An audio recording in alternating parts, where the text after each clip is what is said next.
आज की जो हमारी क्लास रहेगी, ठीक है, BEDSV 101 वैल्यू एजुकेशन, मूल्य परक शिक्षा, ये आपकी सब्जेक्ट ही हमारी एक क्लास रहने वाली है।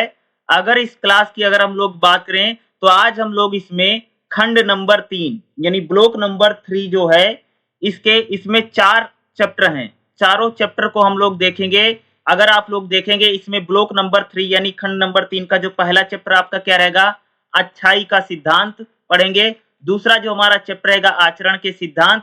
तीसरा जो हमारा चैप्टर रहेगा आप लोग देखेंगे मानव आचरण में कारण व संभावनाएं। और जो हमारा चौथा चैप्टर रहेगा वो रहेगा चरित्र एवं व्यक्तित्व। यानी आज हम इस क्लास में ब्लॉक नंबर 3 के चारों चैप्टर को आज हम लोग यहाँ पर क्या करेंगे, इसको पढ़ेंगे। तो चलिएगा देखिएगा, इस क्लास को हम लोग शुरू करते थे। देखिएगा इसका जो ब्लॉक नंबर 3 का जो चैप्टर नंबर फर्स्ट क्या है, इकाई नंबर 1 अगर आप लोग देखें क्या रहेगा, अच्छाई के सिद्धांत। यानी क्या है, ये चैप्टर का नाम है भाई, अच्छाई के कौन कौन से सिद्धांत होते हैं, समझ रहे हो। जैसे हम लोग बोलते हैं भाई अच्छा क्या है, कई बार हम लोग बात बात कर रहे हैं भाई अच्छा क्या है या अच्छाई आप किसे कहते हैं। तो इसी को लेकर के पूरा चैप्टर है। अगर आप लोग देखेंगे तो इसमें देखिएगा पहला जैसे है अच्छा शब्द का क्या अर्थ है। जैसे हम लोग बात है भाई अच्छा, जैसे बहुत लोग बोलते हैं ना कि भाई अच्छा है, तो भाई अच्छा का मतलब क्या है, इसका अर्थ क्या है। जैसे अगर हम लोग देखेंगे आंतरिक एवं संस्नात्मक अच्छा क्या है, यानी आंतरिक अच्छाई क्या है, जैसे सुख होता और आनंद के बीच अंतर, ये इंपॉर्टेंट है। जैसे इसी चैप्टर में हम लोग देखेंगे सुखवाद और प्रेमवाद क्या है। सुखवाद और प्रेमवाद दो अलग अलग चीजें भैया। सुख मतलब जिस चीजों से हमें खुशी सुख मिलता है, और कुछ चीजों से हमें प्रेम है। इसमें जैसे नैतिक बहुलवाद क्या है, ये इंपॉर्टेंट है। नैतिक बहुलवाद भी हम लोग देखेंगे, नैतिक बहुलवाद क्या है, और जिसमें ज्ञान और नैतिक गुणों की हम लोग क्या करेंगे, इसमें चर्चा करेंगे। और चैप्टर नंबर अच्छाई के सिद्धांत को देखेंगे। तो देखिएगा, चलिए देखते हैं। तो सबसे पहले देखिएगा इसमें जो रहेगा अच्छा शब्द का अर्थ क्या है, इसकी बात करेंगे। देखो नैतिक संदर्भ में यानी नैतिकता की अगर लिहाज से अगर हम बात करें तो अच्छा शब्द की अलग अलग विचारकों ने अलग अलग व्याख्या की। यानी अगर आप देखेंगे जो अच्छा शब्द है इसकी भाई सबने अलग अलग क्या की है, इसकी व्याख्या की है। यानी जो अच्छा है इसकी अलग अलग व्याख्या की गई है एक दृष्टिकोण के अनुसार, जिसे नैतिक प्रकृतिवाद कहा जाता है। नैतिक शब्द अच्छा का अर्थ में कोई बदलाव किए बगैर गैर नैतिक में अनुवाद किया जा सकता है। यानी अच्छा शब्द क्या है, एक प्रकार से गैर नैतिक की हम बात करते हैं। अच्छा का मतलब क्या है भाई, किसी के साथ गैर नैतिक व्यवहार मत करो, आप समझ रहे, ये कह रहे हैं। ठीक है, एग्जाम्पल अगर बताऊं अच्छा का मतलब, आप इस एग्जाम्पल से अच्छी तरीके से क्या कर सकते हैं, समझ सकते हैं। ठीक है, एग्जाम्पल आपको अच्छी तरीके से समझ में आ जाएगा। ठीक है, इसको देखिएगा क्या कह रहे हैं। देखिएगा, जब मैं कहता हूं कि जरूरतमंदों की मदद करना, क्या कहता हूं, जब मैं कहता हूं कि जरूरतमंदों की मदद करना अच्छा है, तो इसका मतलब है कि मैं इसे स्वीकार करता हूं।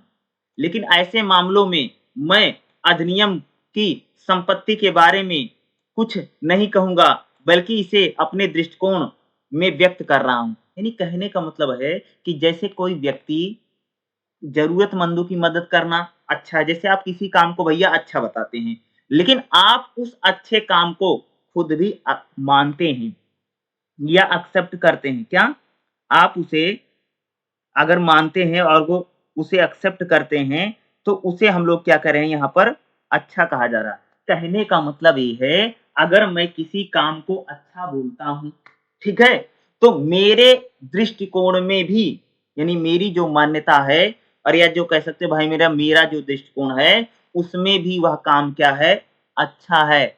इसे हम लोग कह रहे हैं अच्छा है। यदि हम अच्छे या सही की ऐसी परिभाषा स्वीकार कर लें तो कोई भी कार्य अपने आप में सही या गलत, अच्छा बुरा नहीं था। यानी अगर देखो कहने का मतलब, यानी हम अगर किसी चीज को अच्छा मान रहे हैं, क्या करें, अगर हम किसी चीज को अच्छा मान रहे हैं तो काम अच्छा है, अगर हम किसी चीज को अगर गलत मानते या बुरा मानते तो भाई बुरा। यानी हमारे मान्यता में कोई भी चीज अच्छी है तो वो अच्छी है, अगर हम किसी चीज को भैया बुरा माने तो बुरा है।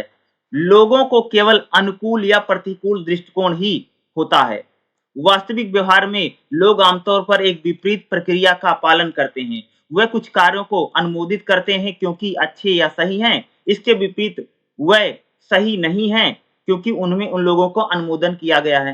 कहने का मतलब है यानी हम लोग किसी भी काम को अच्छा या बुरा जो कह रहे हैं, वो भई मेरे अपने अनुसार कह रहे हैं, आप समझ रहे हो?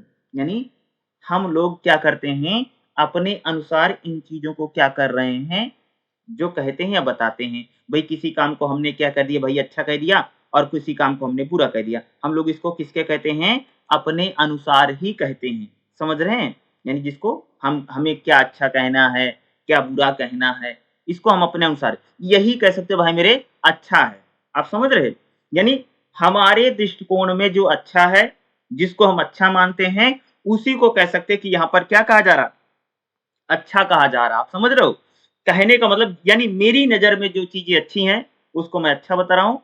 यानी हम लोगों की जो मान्यता है वो अच्छा है और जो भई हमारी मान्यता में गलत, हमारे नज़रिए में गलत है, वो भाई गलत है। अच्छा तो ये है ना, अच्छा शब्द का मतलब ये होता है, आप जिसको अच्छा मान रहे हो अच्छा है, जिसको भाई बुरा मान रहे हो बुरा है। और किसके आधार पे होता है? भई आपकी मान्यता क्या है, आपके विचार क्या है, विचारों के अकॉर्डिंग। भई कोई चीज़ आपके दृष्टिकोण से, आपकी नज़रिए से ठीक है तो अच्छी है और आपकी नज़र से कोई चीज़ ठीक नहीं है तो भाई बुरी है। यही कह सकते हो क्या है, एक अच्छा का अर्थ शब्द का क्या है, मतलब कह सकते हैं। ठीक है? अब चलिए हम लोग अगला देखते हैं, आंतरिक या सहायक इच्छा क्या होती है? देखो, दुनिया में कुछ चीज़ें जैसे मूल्यवान, वांछनीय, सार्थक यानी अपने लिए अच्छी जबकि अन्य के लिए कुछ उद्देश्यों के रूप में अच्छी हो सकती है। देखो, इस दुनिया में अगर कोई भी चीज़, ठीक है? क्या करें?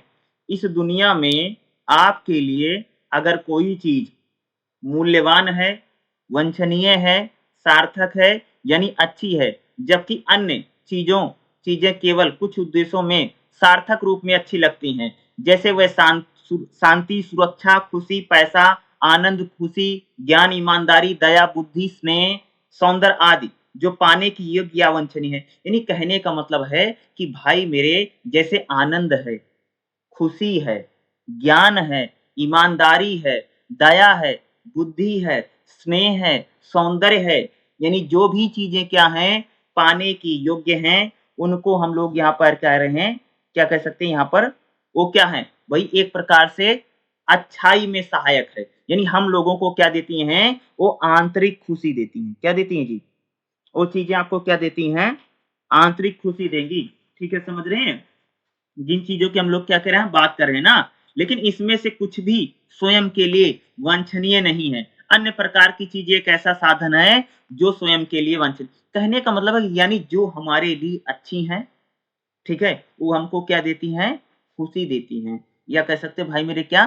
खुशी प्रदान करती। अब देखो हम लोग एग्ज़ाम्पल एक लेते हैं कि भाई आंतरिक या सहायक इच्छा क्या देखिएगा, उदाहरण के लिए पैसा पैसा केवल कुछ चीज़ें जैसे भौतिक आराम या भय से मुक्ति, खुशी, शांति के साधन के रूप में अच्छा है। लेकिन क्या सभी चीज़ें जो जो पैसा लाता है, उसके लिए रखने के लिए लायक हैं? कहने का भाई पैसे पैसे से आपको कुछ ही चीज़ें मिल सकती हैं, लेकिन सारी चीज़ें जो हैं, आपको पैसे से नहीं मिल सकती हैं। आप समझ रहे हैं? निश्चित रूप से नहीं, फिर भी हम एक चीज़ चाहते हैं कि शायद खुशी लाने के लिए एक ऐसी चीज़ है, जिसकी हमें स्वयं इच्छा है। यानी अगर कोई व्यक्ति में अगर किसी चीज़ को पाने की इच्छा है, तो भैया वो क्या है? उसकी खुशी है। समझ रहे हो? यानी आपके मन में अगर किसी चीज़ को भैया भाई मेरे पाने की इच्छा है, तो क्या है? खुशी है। खुशी आंतरिक रूप से अच्छी है, यानी जो हमारी खुशी होती है, वो आंतरिक रूप से अगर आप देखेंगे क्या है? उसको क्या कहा जाए? अच्छी है। इस प्रकार आंतरिक मूल्यवाह नैतिक चीज़ है, जो किसी वस्तु में स्वयं या स्वयं के लिए होती है। आंतरिक मूल्य वाली किसी वस्तु को अपने आप में अंत माना जा सकता है। यदि इसकी तुलना वाद्य वस्तु या बाह्य वस्तु से की जाती है, तो इसका मूल्य इस बात पर निर्भर करता है कि कितना आंतरिक मूल्य उत्पादन यानी कहने की जैसे हम लोग यहाँ पर खुशी की बात कर रहे हैं, तो भैया खुशी आपकी इस बात पर निर्भर करेगी कि वो खुशी आपको अंदर से कितनी खुशी देती है और बाहर से आपको कितनी खुशी देती है। यानी आप आंतरिक रूप से कितने प्रसन्न हैं और बाहरी मतलब बाहर जो हमको दिखाई देता है। देखो, कई बार किसी चीज़ को देखो जैसे मान लीजिए, ठीक है? आपके परिवार में भाई कुछ हो गया, तो भाई लो सब लोग खुशी मना रहे हैं तो आप कह ले भाई हम भी खुश हैं। लेकिन क्या आप अंदर से खुश हैं? ये तो अलग चीज़ है। यानी खुशी भी कह सकते हो क्या है, अलग 2 प्रकार की है। एक है भैया आंतरिक खुशी और एक है बाहरी खुशी। समझ रहे हो? ये बताया जा रहा है। जैसे मान लीजिए भई आप किसी की खुशी में अंदर से खुश नहीं, लेकिन बाहर से कई बार आपको दिखना पड़ता है ना भैया कि भई तुम्हारी भलाई में हम भी तुम्हारे साथ हैं या तुम्हारी सफलता में हम भी खुश हैं। इस प्रकार के लोग होते हैं ना, तो कहने का मतलब आप लोग समझ रहे हैं। कहने का मतलब क्या खुशी 2 प्रकार की है, एक आंतरिक है और दूसरी क्या है, बाहरी है। क्या है? एक आंतरिक है। आंतरिक खुशी होती है कि भई वो आपको अंदर से खुशी दे रही है और कुछ खुशियाँ होती हैं जो आपको सिर्फ़ बाहर से खुशी देती हैं। क्या देती हैं? वो सिर्फ़ आपको बाहर-बाहर से क्या करती हैं, खुश रखती हैं। अगला देखिए हमारा क्या रहेगा, सुख एवं आनंद के बीच अंतर की अब हम लोग बात करेंगे। यानी सुख और आनंद के बीच क्या अंतर है?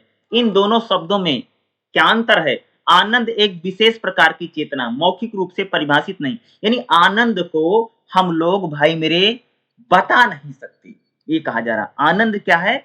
आनंद एक इस तरह की चीज़ होती है कि आपको उसको बयान नहीं कर सकते। एक मनोवैज्ञानिक अवस्था है, यानी आपके मन में है, जिसे हम सभी अनुभवों से परिचित हैं। जैसे हम खाने में, पीने में, यौन में, अनुभव में, सुबह टहलने में, किताब पढ़ने में, कला में, कार्य में, विचार करने में, संगीत सुनने में, दोस्तों के साथ बातचीत करने में, आनंद की बात करते हैं। ये सभी चीज़ें आनंद का स्रोत है। जैसे भई तुमको खाने से आनंद मिलता है, कुछ पीने से आनंद मिलता है, सुबह टहलने से आनंद मिलता है, किताब पढ़ने से आनंद मिलता है या कोई आपको काम करके आनंद मिल रहा। तो आनंद एक ऐसी चीज़ है जो हमारी चेतना में है, यानी हम लोग उसको व्यक्त नहीं कर सकते हैं, यानी मनोवैज्ञानिक अवस्था है, यानी आनंद जिसको हम लोग भई बता नहीं सकते या जिस चीज़ को अब क्या बयाँ नहीं किया जा सकता है। आनंद शारीरिक होता है, आनंद एक प्रकार का कैसा होता है? शारीरिक हो सकता है, जैसे खाने का आनंद है, पीने का आनंद है, यौन का आनंद है, यह मानसिक या आध्यात्मिक भी हो सकता है, यानी आनंद जो है शारीरिक भी हो सकता है, मानसिक भी हो सकता है और आध्यात्मिक भी हो सकता है। समझ रहे हो? आनंद कितने प्रकार का हो सकता है जी? 3 प्रकार का हो सकता है। भई आपको शारीरिक आनंद है, यानी कहने भाई आपको खाने-पीने में आनंद आ गया, ठीक है? दूसरा हम लोग जो यहाँ पर आनंद की बात करें, भई आपका आनंद भई मानसिक है, यानी आपको दिमागी रूप से ठीक है? ये आध्यात्मिक है, यानी आप धार्मिक रूप से आनंद ले रहे हैं। तो 3 प्रकार का आनंद हम लोग यहाँ पर बात कर रहे हैं, ठीक है? खुशी और आनंद पर्यायवाची शब्द नहीं, क्या करें? भाई जो खुशी है और जो आनंद है, एक पर्यायवाची दोनों अलग-अलग चीज़ें हैं इसका मतलब है। हम कुछ सेकंड के लिए खुशी का अनुभव कर सकते हैं, लेकिन कुछ सेकंड के लिए खुशी होने की बात करना अजीब होगा। यानी खुशी जो है, वो कुछ सेकंडों के लिए होती। आनंद लंबा है, कह सकते हो और आनंद कई प्रकार का हो सकता है, लेकिन जो खुशी है वो कुछ समय के लिए होती है। सुख और आनंद का संबंध अंश और संपूर्ण के समान है, यानी सुख और आनंद कह सकते हैं अंश और संपूर्ण के समान है। सुख में सुखों का योग होता है। सुख में क्या? सुखों का योग होता है। एक व्यक्ति प्रसन्न हुए बिना अनेक सुखों का अनुभव। देखो अगर भाई अगर आप प्रसन्न नहीं हैं, तो तुम बहुत सारे सुख का अनुभव कर सकते हो। जैसे मान लो भाई तुम खुश नहीं हो, लेकिन तुम भाई अच्छी-अच्छी गाड़ी में घूम रहे हो, ठीक है? यानी एक प्रसन्न हुए बिना, यानी आप बिना प्रसन्न हुए कई सारे सुखों का अनुभव कर सकते हैं। जैसे आप खुश नहीं, जैसे मान लीजिए आप प्रसन्न नहीं हैं, लेकिन आप भई आप गाड़ी-वाड़ी में घूम रहे हैं, दुनिया भर की लग्ज़री में घूम रहे हैं, आपके पास सारी सुख-सुविधाएँ हैं, तो क्या आप सुख का तो अनुभव कर सकते हैं, लेकिन वह किसी न किसी स्रोत से आनंद का अनुभव किए बिना, बिना खुश नहीं रहा जा सकता है। यानी कहने का मतलब है कि भैया बिना आनंद के खुश नहीं रह सकते हैं, समझ रहे? यानी सुखों का अनुभव तो हर कोई व्यक्ति कर सकता है, चाहे आप प्रसन्न है या नहीं। जैसे मैं बहुत उदास हूँ, लेकिन भाई मेरे जैसे तुम लोगों ने देखा किसी-किसी आदमी के पास बहुत रुपया पैसा है, धन-दौलत है, फिर भी वो लोग क्या कर रहे हैं? नशा कर रहे हैं। आप समझ रहे हैं? मैं एग्ज़ाम्पल देकर बताऊँ। जैसे मान लो किसी के पास बहुत पैसा है, तो वो भी तब भी नशा कर रहा है। क्यों आदमी कर रहा है? क्योंकि उसको भैया स्ट्रेस है। क्या है? बहुत ज़्यादा चिंता है। आप समझ रहे हैं? यानी एक जो व्यक्ति प्रसन्न नहीं है, ठीक है? दुखी व्यक्ति भी कई सारे सुखों का अनुभव कर सकता है, लेकिन आनंद का अनुभव वही करेगा जो व्यक्ति प्रसन्न यानी खुश होगा। आप समझ रहे हैं? ये नहीं दो अलग-अलग चीज़ें हैं। यानी आनंद यानी कहने का मतलब सुखों का अनुभव तो कोई भी कर सकता है, ठीक है? भैया तुम चाहे खुश हो, नाराज़ हो, सुखों का अनुभव कोई भी कर लेगा। जैसे मैंने बताया कि भाई बहुत सारे लोगों के पास देखो बहुत सारे रुपया, पैसा, धन, दौलत हर चीज़ है, ठीक है? लेकिन फिर भी नशा कर रहे हैं, क्यों कर रहे हैं? क्योंकि डिप्रेशन में बेचारे जा रहे हैं या उदास हैं, किसी चीज़ का स्ट्रेस है, ठीक है? लेकिन कह सकते हैं आनंद का अनुभव वही कर सकता है जो व्यक्ति प्रसन्न यानी खुश है। आप समझ रहे हैं? इसलिए कह सकते हो भाई मेरे आनंद और सुख अलग-अलग है। भई आनंद तो सबको नहीं आ सकता, आनंद का अनुभव वही व्यक्ति करेगा जो खुश है, जो प्रसन्न है, वही कर सा आनंद का अनुभव। और भई सुखों का अनुभव तो कह सकते हैं बिना आनंद के भी आप लोग कर सकते हैं। भई आप किसी चीज़ से ये कहने को इसीलिए हम कह रहे हैं कि जो सुख और आनंद है, बिल्कुल अलग-अलग चीज़ें हैं। आप लोग समझ रहे हैं? बिल्कुल आसानी से समझिएगा। लेकिन वह किसी न किसी स्रोत के आनंद का अनुभव किए बगैर खुश नहीं रह सकता। निसंदेह खुशी के स्रोत दूसरों की तुलना में खुशी कहीं अधिक मायने रखती है। जीवन के प्रति किसी स्वास्थ्य दृष्टिकोण एवं प्रसन्न स्वभाव, धन, ग्लैमर, चाहत की तुलना में खुशी के लिए कहीं अधिक अनुकूल है। कहने का मतलब भैया कि अगर आप लोग देखेंगे तो जो अगर आप लोग सुख का तो आनंद कोई व्यक्ति ले सकता है। भई सुख तो आपको मिल सकता है, चाहे आप खुश हैं अंदर से, चाहे नाराज़ हैं, आपको सुखों का आनंद मिल जाएगा। जैसे मैंने बताया भई बहुत सारे लोगों के पास धन, दौलत, रुपया, पैसा दुनिया भर की चीज़ें रहती हैं, फिर भी नशा-वशा करते रहते हैं। लेकिन आनंद का अनुभव व्यक्ति वही कर पाएगा जो अंदर से खुश रहेगा, जो अंदर से प्रसन्न है। जो अंदर से प्रसन्न है, वही आनंद का अनुभव कर सकता है।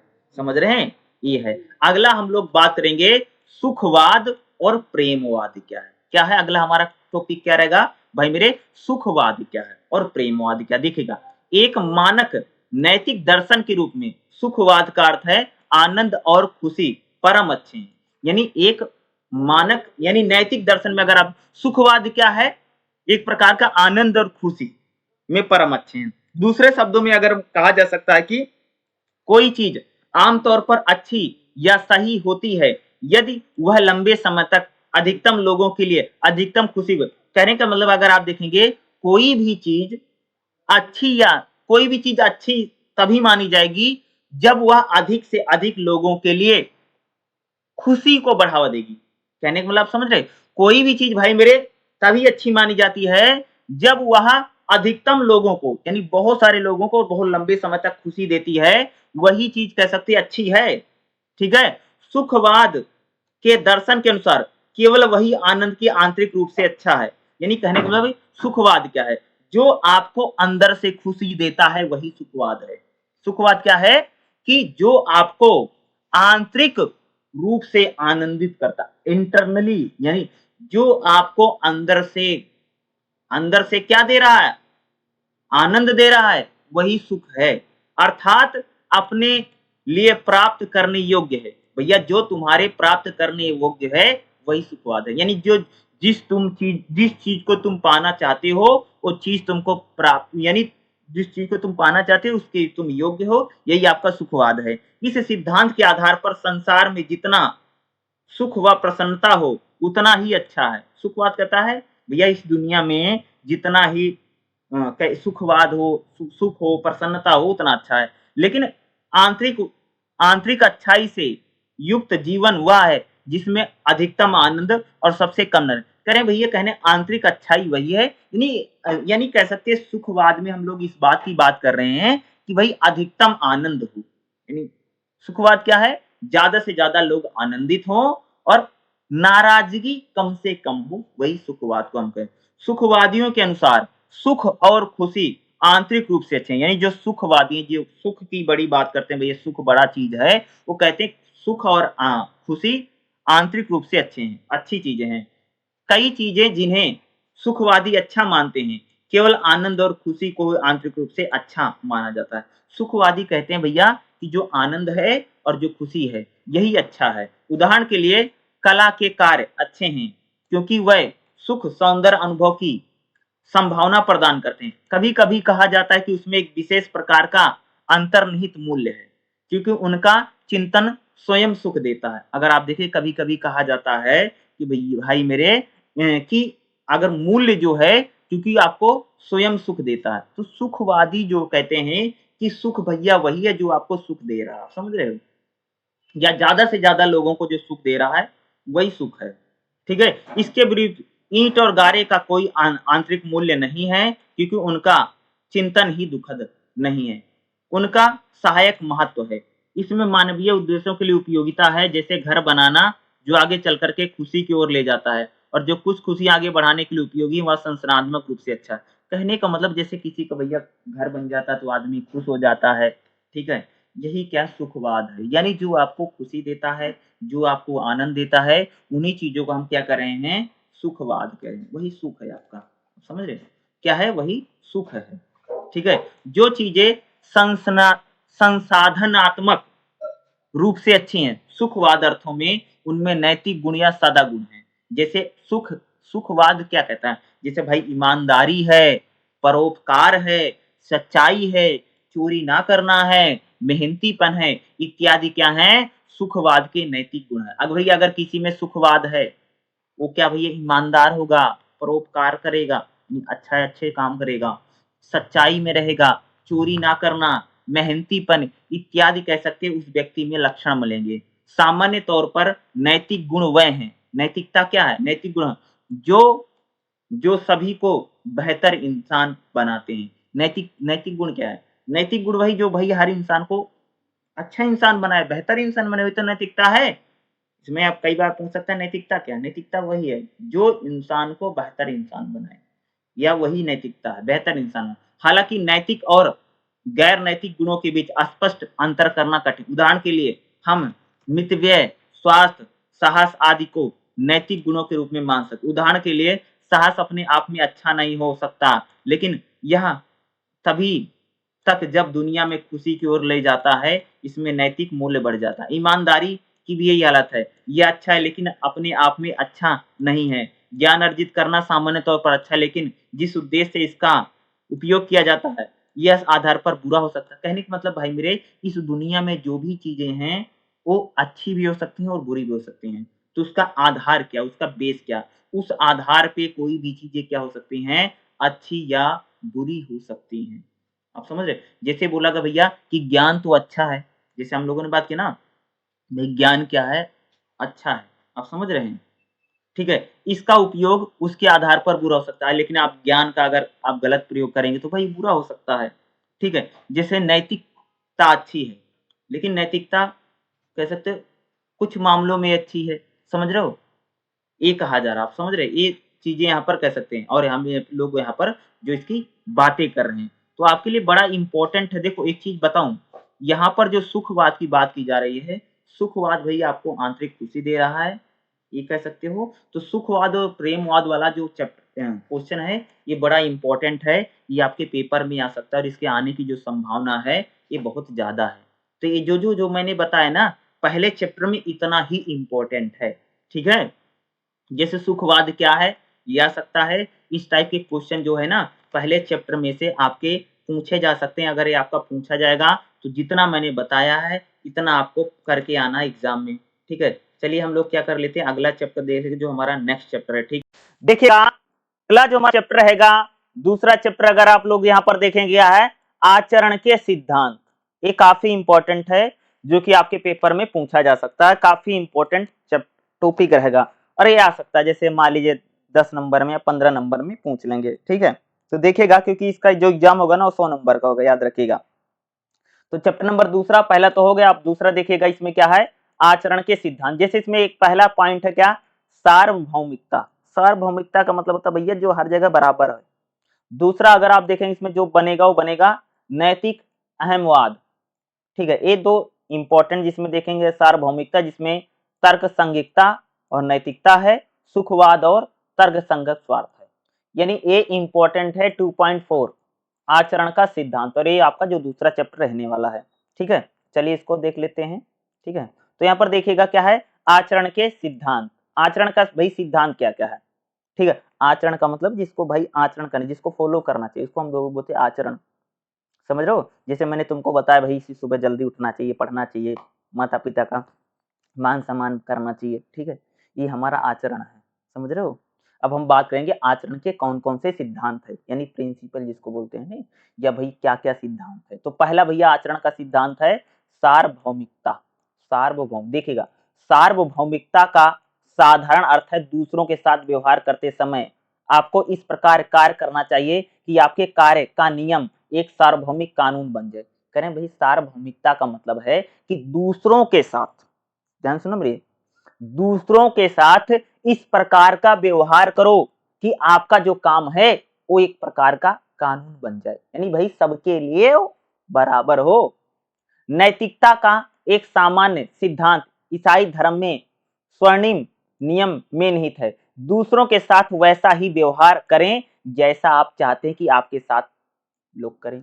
यानी कहा जाए भैया कि दूसरों के साथ वैसा ही व्यवहार करो जैसा तुम चाहते हो कि लोग मेरे साथ वैसा व्यवहार करें। अगर तुम चाहते हो कि दूसरे तुमको घर बुलाएं, तुमको पानी पिलाएं, ठीक है, तुम्हारा मान सम्मान करें, तो तुम भी दूसरों के साथ वैसा ही व्यवहार करो, उनका मान सम्मान करो, उनको घर बुलाओ, आदर सम्मान करो। अगर तुम चाहते हो कि तुमको सब नमस्ते करें, भैया तुम भी सबको नमस्ते करो। ये क्या है, दूसरों के साथ वैसा ही व्यवहार करें जैसा आप चाहते हैं कि लोग आपके साथ वैसा व्यवहार करें। एक सिद्धांत कह रहा सार्वभौमिकता, भैया सबके साथ वैसा व्यवहार करो जैसा आप चाहते हो कि सब आपके साथ वैसा व्यवहार करें। इसका तात्पर्य यह है कि यदि आप चाहते हैं कि दूसरे आपके साथ उचित व्यवहार करें तो आपको हमेशा दूसरों के साथ उचित व्यवहार करना है। भैया अगर चाहते हैं भाई कि हर आदमी तुमसे अच्छा बोले, मीठा बोले, कोई आपके साथ, जैसे आप चाहते हो कि भाई मेरे साथ कोई आदमी लड़ाई झगड़ा ना करे, अरे भाई तुम भी किसी के साथ लड़ाई झगड़ा मत करो। एक बात है, तुम सबसे लड़ रहे हो और सोच रहे हो हमारे साथ कोई झगड़ा वगड़ा ना करे, तो ऐसा थोड़ी चलेगा। समझ रहे हो, यानी दूसरों के साथ वैसा ही व्यवहार करो जैसा आप अपने लिए सोचते हैं या चाहते हैं कि दूसरा भाई वैसा मेरे साथ करे। जब आप मुसीबत में हो तो दूसरे की सहायता करें। जैसे भाई आप तुम मुसीबत में है तो तुम दूसरों की सहायता करोगे, तो जिस दिन तुम मुसीबत में पड़ोगे तो दूसरे लोग तुम्हारी सहायता करेंगे। यही बात है ना। तो आपको हमेशा दूसरों की सहायता करनी चाहिए जब उन्हें आपकी मदद की जरूरत हो। इस सिद्धांत का उद्देश्य कोई अपवाद नहीं है। यदि आप दूसरों के साथ समान व्यवहार करने के लिए तैयार नहीं है तो आप उनसे किसी विशेष प्रकार के उपचार की, भाई कह रहे हैं कि अगर तुम दूसरों के साथ अच्छा व्यवहार नहीं करते हो तो तुम दूसरों से उम्मीद नहीं कर सकते हो कि वो आपके साथ अच्छा व्यवहार करेंगे। ये गलत है, समझ रहे हो। भाई तुमने किसी की सहायता नहीं की जीवन में, तुमने किसी की मदद नहीं की, अब सोच रहे हो तुम बैठे बैठे कि हर आदमी आकर के भाई मेरी सहायता कर देगा, मेरी मदद कर देगा, तो ऐसा थोड़ी होगा। तो तुमने किसी को 2 रुपए किसी जिंदगी को दिए नहीं है, तुमने किसी को 2 रुपए नहीं दिया नहीं, तो तुमको कौन पैसे देगा। आप समझ रहे, ये समझ रहे, ये सच्ची बात है क्या। जैसे मान लीजिए भाई तुमने कभी किसी को कुछ पैसा नहीं दिया मुसीबत में, आज तुम्हारे घर पे मुसीबत पड़ी तो तुमको कोई पैसा देगा, नहीं देगा, सच्चाई है भाई, नहीं देगा। ठीक है, यही कहा जा रहा है कि भाई अगर आप दूसरों की मदद करोगे तो दूसरा व्यक्ति आपके साथ आपकी मदद करेगा। अगर आप चाहते हैं कि भाई दूसरे मेरे साथ अच्छे व्यवहार करें तो भाई आप भी दूसरे के साथ अच्छा व्यवहार करो। अगर तुम चाहते हो कि भाई दूसरों के साथ मैं बुरा व्यवहार करूं और सब लोग मेरे साथ अच्छा व्यवहार करें, तो ऐसा हो ही नहीं सकता है। ठीक है, शब्दों में यहाँ निष्पक्षता और पारस्परिकता का नियम है। फिर भी निष्पक्षता एक ऐसा नियम है, आपको यह बताता है क्या सही क्या गलत। निष्पक्षता आपको बता दी भैया क्या सही है और क्या गलत। निष्पक्ष का मतलब होता है कि भाई क्या सही है क्या गलत है, क्या उचित है और क्या अनुचित है। यह आपको केवल यह बताता है यदि कुछ आचरण दूसरों के लिए गलत हैं तो आपके लिए भी ऐसा करना गलत है। यदि दोनों मामलों में परिस्थिति में पर्याप्त रूप से समान है तो प्रासंगिक पहलू में समान करें कि भाई जो आचरण तुम्हारे लिए गलत हो दूसरों के लिए गलत है। आप समझ रहे हो। जैसे मान लीजिए भाई जो चीजें तुम्हारे लिए अच्छी हैं वो चीजें दूसरों के लिए अच्छी होंगी, और जो चीजें तुम्हारे लिए गलत हैं वो चीजें दूसरों के लिए भी गलत होंगी। सार्वभौमिकता में हम लोग कह रहे हैं कि जैसा तुम चाहते हो कि भाई तुम्हारे साथ लोग वैसा व्यवहार करें तो तुम भी लोगों के साथ वैसा ही व्यवहार करो। समझ गए। अब जैसे यहाँ पर श्रेणीबद्ध अनिवार्यता की हम लोग बात कर रहे हैं, देखिएगा जर्मन दार्शनिक इमानुएल कांट ने नैतिक सिद्धांत पर काम करते हुए कुछ नैतिक सिद्धांत, भाई एक जर्मनी का आदमी है, ठीक है, वो बहुत बड़ा दार्शनिक था यानी विचारक था कह सकते हो। ठीक है, उसका नाम था इमानुएल कांट।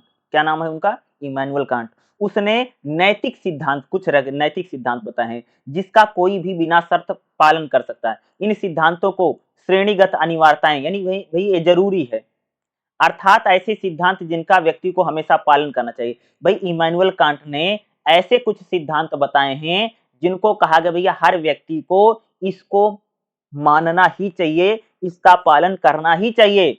एक ऐसी अनिवार्यता जो ईसाई धर्म में स्वर्णिम नियम है, जहां बात बन गई, ऐसा कार्य करें कि आप अपने कार्य के सिद्धांत में को मानव आचरण का एक सार्वभौमिक नियम बनाने की कामना कर सके। कहने भैया तुमको ऐसा ही आचरण करना चाहिए कि तुम्हारा जो आचरण है वो सबके लिए एक प्रकार की प्रेरणा बने। आप समझ रहे भाई, तुम जैसा व्यवहार करते हो सबके साथ सेम व्यवहार करो। सार्वभौमिकता का नियम यही कहता है कि सभी के साथ बराबर व्यवहार करना, सबके साथ, वही भाई किसी के साथ भेदभाव ना किया जाए। आप समझ रहे हैं, ये यहाँ पर कहा जा रहा है। ठीक है, इसको हम लोग यदि उदाहरण के लिए देखें, यदि आप किसी वादे या समझौते को तोड़ने का निर्णय लेते हैं क्योंकि इसे निभाना आपके लिए क्या है, यानी कह सकते हैं अगर आपको इसको निभाना आपके लिए क्या है, मुश्किल है।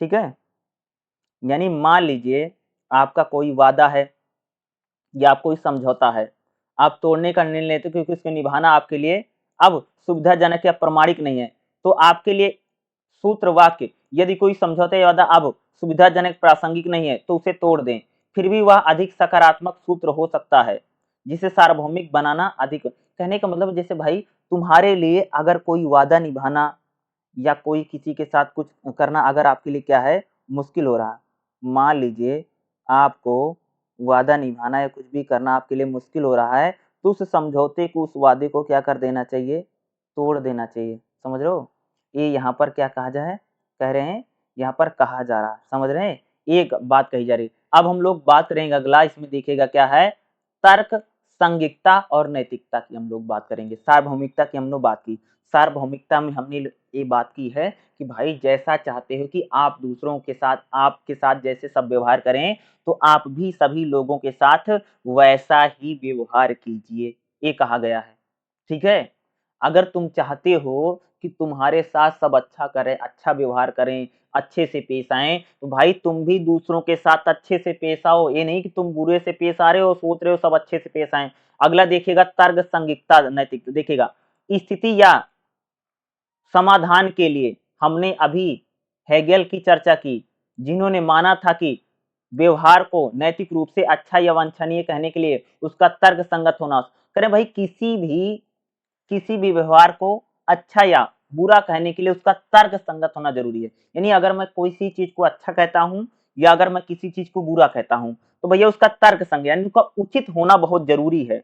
ठीक है, नैतिक आचरण के संदर्भ में व्यवहार की तर्क संगतता को परिभाषित करते हुए हेगल ने इसे तार्किक, सुसंगत या स्थिरता, सार्वभौमिकता की पीढ़ी, सामान्यीकरण के समर्थन में अनुभवजन्य साक्ष्य, सार्वजनिक मामलों में सुगमता के लिए संदर्भ में परिभाषित किया। कहने का मतलब अगर आप देखेंगे यहाँ पर ये बताया जा रहा है कि भाई मेरे, अगर आप किसी चीज को अच्छा कहते हैं, ठीक है, या आप किसी चीज की अच्छाई कर रहे हैं, किसी चीज को अगर आप लोग अच्छा कह रहे हैं तो उसका तर्क संगत होना बहुत ज्यादा जरूरी है। ठीक है, जैसे मैंने बोला कि राम अच्छा है, ठीक है, राम अच्छा लड़का है, भैया राम सच में तर्क संगत होना चाहिए। हाँ भाई सब मानते हो भैया, हाँ भाई ये सच में अच्छा है, ठीक है, ये करें। तर्क संगतता की पहली शर्त के अनुसार यह आवश्यक है कि नैतिक मान्यताओं या नियमों का एक समूह जिसका हम पालन करते हैं आंतरिक रूप से सुसंगत होना चाहिए। तर्क संगतता का मतलब ये होता है कि भाई वो सही होना चाहिए, सुसंगत होना। सुसंगत का मतलब होता चाहिए उसका नियम, यानी जैसे तर्क संगतता का मतलब होता है कि आप जिस चीज को सही कह रहे हैं वो चीज सच में सही हो, वो तार्किक हो, ये नहीं आप ऐसे कुछ भी बता दे रहे हैं। समझ रहे हैं, उदाहरण के लिए मेरे लिए यह मानना तर्क संगत नहीं कि दूसरों को मेरे साथ सहयोग करना चाहिए या किसी हित का ध्यान रखना चाहिए, साथ ही यह स्वीकार करना चाहिए कि मुझे दूसरों के हितों का सम्मान करना चाहिए। दूसरी ओर यह सम्मान के रूप में सुसंगत होगा कि यदि मैं दूसरों यदि मैं मानता हूँ कि दूसरों को मेरे साथ हितों का सम्मान करने की आवश्यकता नहीं है, जैसा कि मैं उनको हितों का सम्मान नहीं करता हूँ, तो इस दुनिया में बहुत से लोग बाद में सिद्धांत के अनुसार जीवन जीते हैं। हो सकता है उ हमें उनके मूल्य पसंद ना हो, लेकिन हम उन्हें असंगत या तर्कहीन नहीं कह सकते। कहने का मतलब है भाई मेरे, जैसे एग्ज़ाम्पल बताऊँ, जैसे मान लो भाई तुम्हारे जीवन जीने का सिद्धांत कुछ अलग है और किसी व्यक्ति का जीवन जीने का सिद्धांत कुछ अलग है, तो तुम दूसरे व्यक्ति को गलत नहीं कह सकते हो, ये कहा जा रहा है। जैसे मान लीजिए कि भाई मेरा मानना है कुछ है, जीवन जीना कैसे चाहिए, ठीक है? और कोई व्यक्ति मेरे अनुसार, जैसे मैं जानता हूँ कि जीवन ऐसे जीना चाहिए, वो कोई व्यक्ति उस जैसा जीवन नहीं जी रहा। इसका मतलब क्या है? वो असंगत नहीं है, वो भी अपने आप को तार्किक रूप से ये कर सकता है भाई कि जो मैं कर रहा हूँ बिल्कुल ठीक हूँ। तो कहने का मतलब है कि तर्क संगतता का मतलब है आप जो भी कर रहे हैं उसको अगर आप एक प्रकार से जायज ठहरा दें तो उसको माना जा रहा है। ये कहने का मतलब बिल्कुल नहीं है कि भाई अगर कोई मेरे नियम कानून के अनुसार चल रहा है तो भाई सही है, जो मेरे नियम कानून के अनुसार चला वो गलत नहीं है, ऐसा नहीं होता है। कहने का मतलब हर कोई व्यक्ति अपने सिद्धांत के अनुसार क्या है, तर्क संगत के अनुसार सही या गलत हो सकता है, किसी की नजर से नहीं है। ये कहा जा रहा है, आप समझ रहे? तर्क संगतता का मतलब यही है, ठीक है? तर्क संगतता की दूसरी शर्त या मापदंड सार्वभौमिक पीढ़ी या सामान्य सिद्धांत से संबंधित है। इस सिद्धांत के अनुसार मुझे आज एक सिद्धांत और कल दूसरे सिद्धांत का पालन नहीं करना चाहिए, जब तक हम इस तरह के बदलाव के लिए ठोस कारण ना हो। करें भैया कि अगर कोई व्यक्ति आज कुछ कहता है, कल कुछ कहता है, आज उसका सिद्धांत कुछ है, कल उसका सिद्धांत कुछ है, तो भैया ये तर्क संगतता बिल्कुल नहीं है। यानी उसके लिए आपको ठोस कारण देना पड़ेगा कि आपने कल क्या बोला था और आज क्या आप कर रहे हैं। ये तर्क संगतता तभी मानी जाएगी। यानी कहने तर्क संगतता का मतलब है कि अगर आप किसी चीज में बदलाव करते हैं तो भैया उसके बदलने का कारण क्या है आपको बताना पड़ेगा, यही तर्क संगतता है, ठीक है? और सार्वभौमिक सिद्धांत ये कहता है कि भैया जो आपने एक सिद्धांत दिया है उसका मानिए, उसका पालन कीजिए। आप आज कुछ सिद्धांत कह रहे हैं, कल कुछ सिद्धांत कह रहे हैं। आज आपने बोला कि भाई सुबह 4 बजे उठना चाहिए, ठीक है? क्योंकि बिल्कुल अच्छा रहता, मूर्त रहता है, बिल्कुल फ्रेश हवा बहती रहती है। और आप अगले दिन कह रहे हैं नहीं, नहीं भाई सुबह 4 बजे नहीं उठना चाहिए, बल्कि हम लोगों को सुबह 10 बजे उठना चाहिए। ठीक है? कहने का मतलब आप तो बदल गए ना। तो इस प्रकार के जो सिद्धांत हैं, ये सार्वभौमिक नहीं है। अगर ऐसा कोई व्यक्ति कहता है कि भई एक दिन कहता है 4 बजे उठना चाहिए और दूसरे दिन कह रहा है नहीं-नहीं हमको 8 बजे उठना चाहिए, तो जब वो दूसरे दिन कह रहा है कि हमको 8 बजे उठना चाहिए, तो उसका कोई ना कोई ठोस कारण बताए कि भाई 8 बजे क्यों उठना चाहिए। आप समझ रहे हैं? ये कहा जा रहा है। तीसरी स्थिति के लिए हम जो करते हैं वो अनुभवजन्य साक्ष्य या अच्छे कारणों की आवश्यकता होगी, अर्थात ऐसा व्यवहार जिसके लिए कोई बाध्य कारण हो, अनुभवजन्य या साक्ष्य सामान्य नहीं रखा जा सकता, तर्क संगत व्यवहार नहीं। कहने का मतलब है कि भाई मेरे अगर आप अपने जीवन जीने के तरीके में बदलाव करते हैं, अगर आप उसका कोई ठोस कारण नहीं दे पाते हैं, तो भाई वह तर्क संगत व्यवहार नहीं है। यानी आपने किसी के साथ कोई व्यवहार किया, ठीक है? अगर आप उसका कोई रीज़न नहीं दे पा रहे हैं या अगर आप उसका कोई कारण नहीं दे पा रहे हैं, तो क्या है? वो तर्कसंगत व्यवहार नहीं है। चौथी स्थिति के अनुसार देखिएगा, वास्तव में तर्कसंगत होने के लिए हमारा व्यवहार सार्वजनिक रूप से बोधगम्य स्वीकार होना चाहिए। देखो कह रहे हैं भई मेरे, तर्कसंगत का मतलब होता है कि हम जो व्यवहार कर रहे हैं, वो भई सबको मान्य हो। तर्क संगत का मतलब ये है कि हम जैसा व्यवहार कर रहे हैं, हम जैसा आचरण कर रहे हैं, हम जैसी चीजों को कर रहे हैं, सब लोग उसको भैया स्वीकार कर रहे हैं, सब उसको एक्सेप्ट कर रहे हैं। विशिष्ट कारणों का उपयोग जो विशेष रूप से व्यक्तिगत है, व्यवहार को तर्क संगत नहीं बना। उदाहरण के लिए रक्षा तंत्र का उपयोग अर्थात युक्ति कारण, व्यक्ति अपने व्यवहार को सही ठहराने के लिए ऐसे अनेक कारणों का उपयोग करता है जो सत्य नहीं है, तर्क संगत नहीं है, केवल केवल युक्ति कारण। ऐसे कारणों सार्वजनिक रूप से समझ में नहीं आते क्योंकि वह झूठे। कहने का मतलब जैसे मान लीजिए आपने कोई काम किया और आप अपने आप को तर्क संगत यानी आपको सही ठहराने के लिए आप कोई भी कारण दे रहे हैं जो ठीक नहीं, तो भाई ये गलत बात है।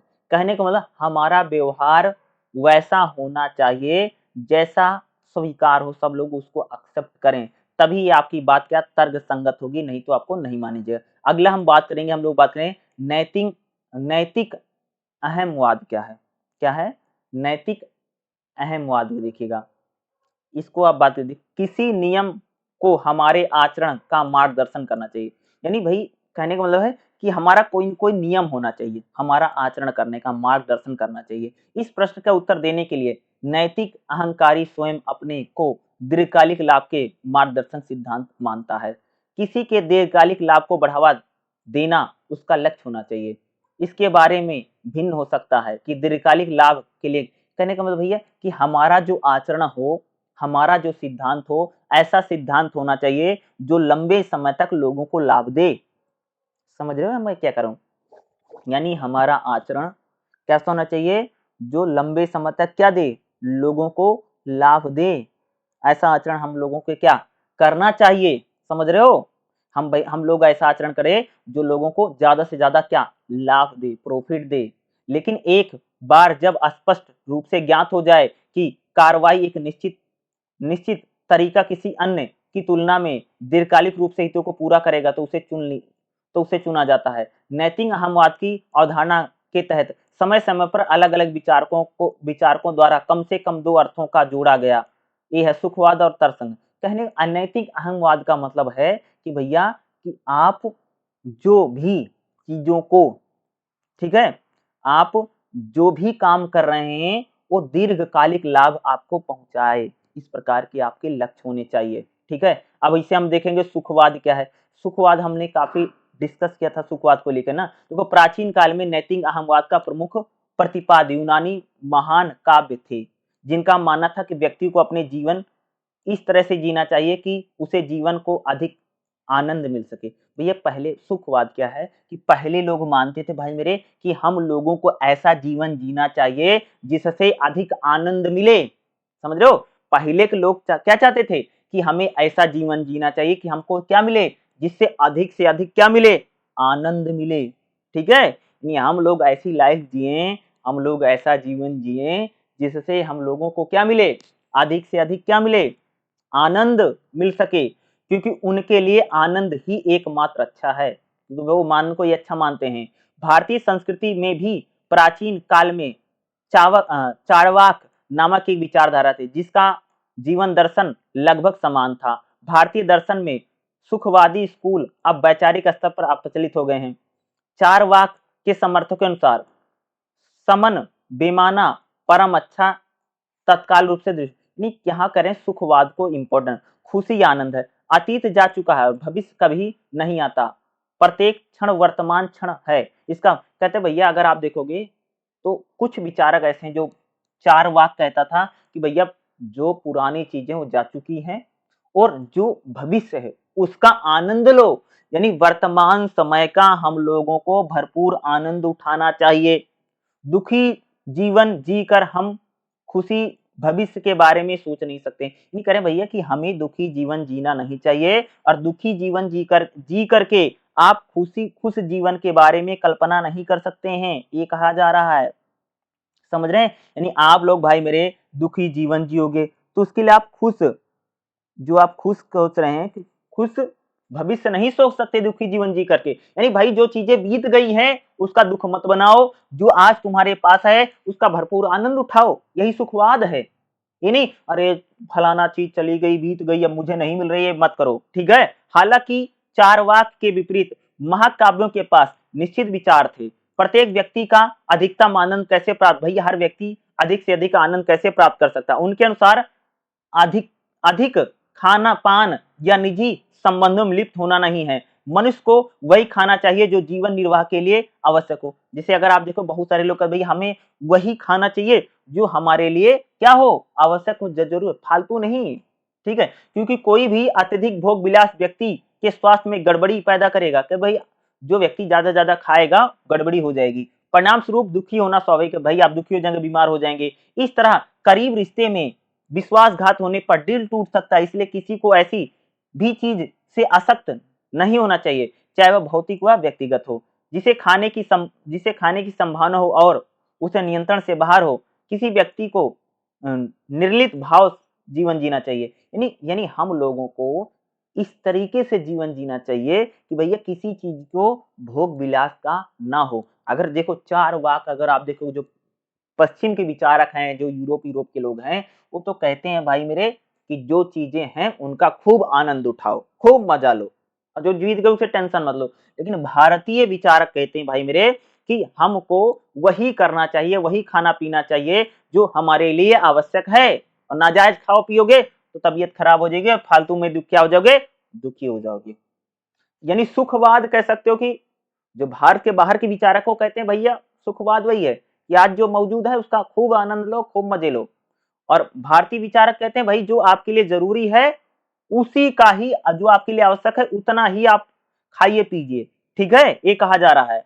वास्तव में महाकाव्यात्मक नैतिकता आनंद प्राप्त करने का उतना सूत्र नहीं जितना आप प्रसन्न से है।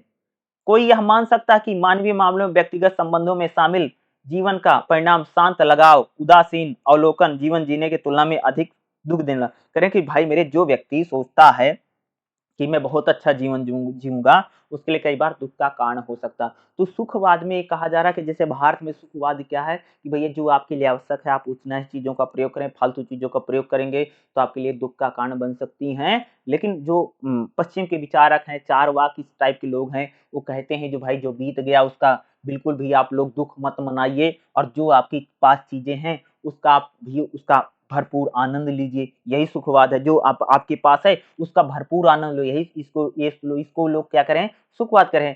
तर्क संगत स्वार्थ क्या है? तर्क संगत स्वार्थ है भैया कि आपके लिए जो अच्छा बढ़िया है उसके लिए आपने तर्क दे दिया, समझ रहे हो।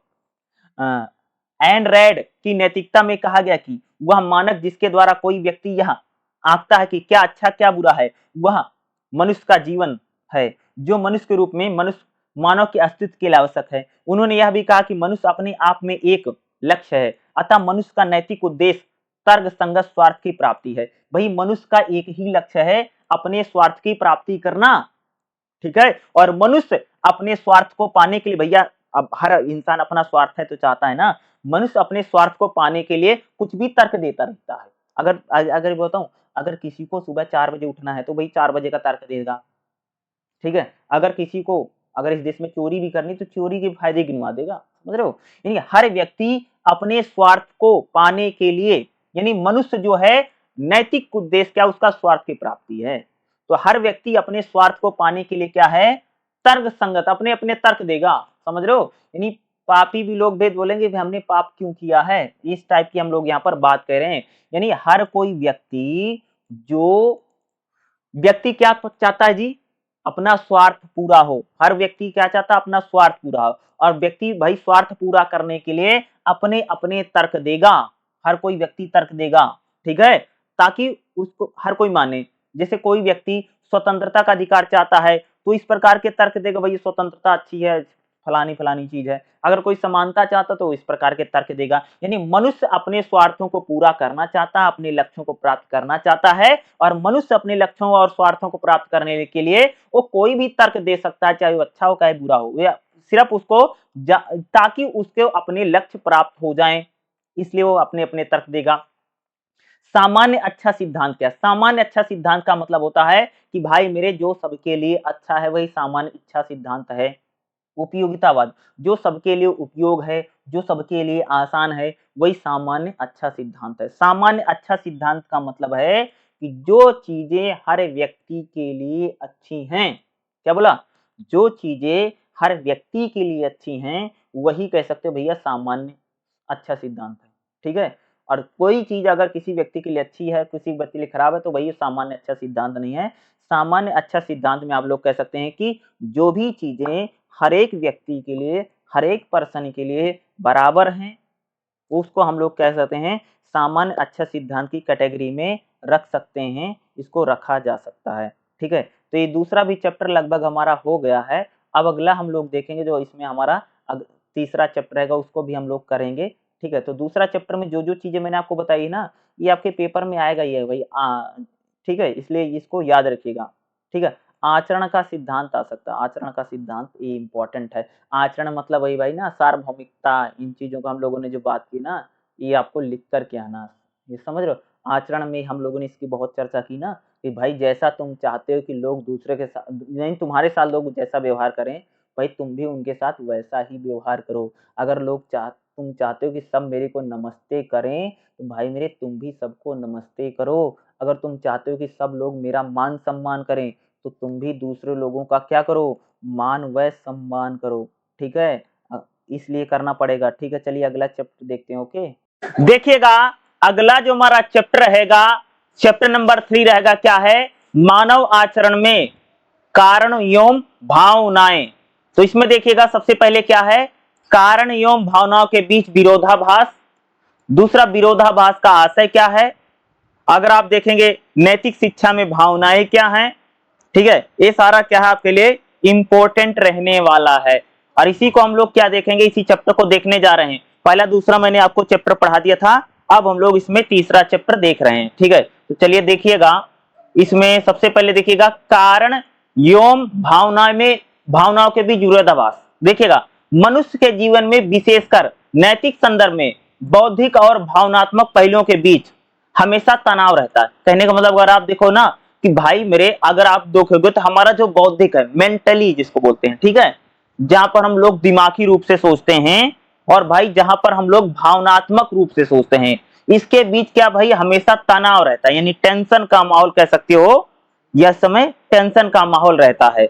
नैतिक चरित्र के विकास में असंगत होने के कारण अधिकांश भाग में कारण और भावनाएं एक दूसरे के साथ संघर्ष में रहते हैं। यानी कहने का मतलब है जो कारण है और जो भावनाएं हैं, ये क्या है, हमेशा साथ में संघर्ष में रहे हैं। भाई एक बताओ, हर कारण के पीछे कोई ना कोई भावना रहती है, इसलिए जो कारण है, जो भावना है, इनमें हमेशा क्या है, एक प्रकार से अगर आप ये क्या कह रहे हैं, यहाँ पर कहा जा रहा है कि इनमें क्या संघर्ष में रहे हैं। लेकिन यह भी एक तथ्य है कि तर्क और भावनाएं दोनों ही नैतिकता के आवश्यक आयाम हैं या डोमेन का निर्माण करती है। अगर आप देखेंगे जो भावना है और जो कारण है, ये क्या करते हैं, ये नैतिकता के आवश्यक अंग हैं। वह एक सिक्के के दो पहलू हैं। अगर आप देखेंगे कारण और भावना क्या है, एक प्रकार से आप लोग कह सकते हैं एक सिक्के के दो पहलू के रूप में हम इनको कह सकते हैं, जो एक दूसरे से अविभाज्य है। यानी कारण और भावनाओं को एक दूसरे से अलग नहीं किया जा सकता। अविभाज्य का मतलब जिनको बांटा नहीं जा सकता, समझ रहे हो। नैतिक संघर्ष में इनमें से प्रत्येक दूसरे के विरोध के रूप में व्यवहार करते हैं। यानी अगर हमारा जो नैतिक संघर्ष रहता है, उसमें कारण और भावनाएं जो होती हैं, एक दूसरे के हमेशा संघर्ष में, विरोध में हम इनको देखते हैं। देखिएगा नैतिक व्यवहार के लिए तर्क संगतता के समर्थक विशेष रूप से प्लेटो, कांट, ठीक है, या अगर हम ये इन लोगों की बात करें, एक यहूदी मनोवैज्ञानिक जो नैतिक शिक्षा और तर्क के क्षेत्र में अपने क्षेत्र में काम के लिए जाने जाते हैं, और उनके सहयोगी का तर्क नैतिक दर्शन का केंद्र मानते हैं। इसलिए तर्क का विकास शिक्षा के मुख्य चिंता का विषय बना। यानी तर्क का मतलब समझते हो, हर जगह भाई मेरे क्या इंपॉर्टेंट माना जाता, तर्क। अगर आप देखोगे कहीं पर अगर हम लोग बात करेंगे तो भाई बता कि आप किस आधार पे कहते हैं, उसे बोलते हैं भाई तर्क के आधार पर। यानी हम लोग जो भी बात करें, जो भी चीज होती है, उसमें हमारे लिए क्या इंपॉर्टेंट है भाई मेरे, तर्क बड़ा इंपॉर्टेंट है। क्या जी, तर्क होता नहीं कि भाई तार्किक बातें करो, बिना सिर पैर वाली बातें मत कीजिए। यानी हर जगह पर हमारे लिए क्या भाई, तर्क एक महत्वपूर्ण बनता है। और किसमें, अगर आप देखेंगे शिक्षा के पहलुओं से, तदनुसार शिक्षा को हमारे भीतरी जनून और भावनाओं पर हावी पशु जीवन की प्रवृत्तियों यथासंभव प्रभावी ढंग से काबू पाना चाहिए। अगर आप देखेंगे, देखो मनुष्य का जो स्वभाव है भाई मेरे पशु जैसा रहता है। ठीक है, शिक्षा ही एक ऐसी चीज है जो हमारे जीवन को कह सकते हो अच्छी बना रही है। अगर आप देखेंगे मानव जो एक प्रकार से कह सकते हो भाई वो तो पशु ही पैदा होता, बस उसके कह सकते हो सींग और पूंछ नहीं होती है, नहीं तो मानव भी एक पशु है। लेकिन शिक्षा ही कह सकते हैं कि मानव को पशुओं से क्या करती है, अलग करती है, और मनुष्य को क्या बनाती है, तर्कशील प्राणी बनाती है। भाई आप किसी भी चीज का क्या कर सकते हैं, विचार विमर्श कर सकते हैं, तर्क वितर्क कर सकते हैं। यानी हम मनुष्य को तर्कशील प्राणी बनाने में कह सकते हो जो शिक्षा है, इसकी एक बड़ी भूमिका है। नैतिक एजेंट होने की अवस्था में जिसमें वह व्यक्ति का पता चल जाता है क्या यह सही है। सुकरात ने भी कहा था अच्छे का ज्ञान है। प्लेटो के अनुसार सुदृढ़ और नैतिक सही ज्ञान की पराकाष्ठा है। एक बार जब कोई ज्ञान प्राप्त कर लेता है तो वह सदाचारी होने से नहीं बच सकता। यानी कहने भाई कि जो सही ज्ञान है, सही ज्ञान मिलने के बाद व्यक्ति क्या बन जाता जी? सदाचारी हो जाता। क्या हो जाता है? सदाचारी। सदाचारी का मतलब अच्छा आचरण करने वाला, समझ रहे हो?